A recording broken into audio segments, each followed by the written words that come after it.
Pizza, তাহলে তো আর কথাই নেই। By the way, honestly speaking, আমাদের বরিশালেও কিন্তু বেশ ভালো মানের পিৎজা হয়, যেমন তিয়ামো পিৎজা কোম্পানির পিৎজাও আমার বেশ ভালো লাগে। বাট এই পিৎজা খাওয়ার পরে ফার্স্টে যেটা মনে আসছিল, ইয়েস, অনেক দিন পর রিয়েলি পিৎজার মতো পিৎজা খাচ্ছি, দ্যাটস ইট।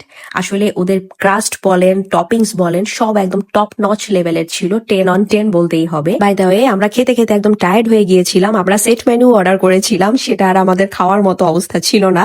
আমরা টু ফুল ছিলাম, দ্যাটস ওয়াই সেটা আমরা পার্সেল করে নিয়ে নিলাম। অ্যান্ড এরপরে আমরা এখানে একটু ফটো সেশন করছি, এটা ছিল উপরের ফ্লোরে। আর এই কর্নারটা তো ভীষণ সুন্দর।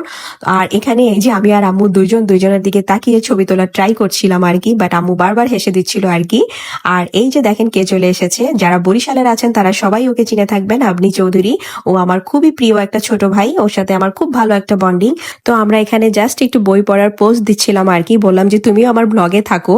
তো আমরা এখানে বেশ খানিকটা সময় স্পেন্ড করেছিলাম, ভালোই লাগলো পিৎজা বার্গে এসে। আর এই কর্নারটা অলমোস্ট তখন খালিই ছিল, দ্যাটস ওয়াই এখানে বসে থাকতেও খুব ভালো লাগছিল।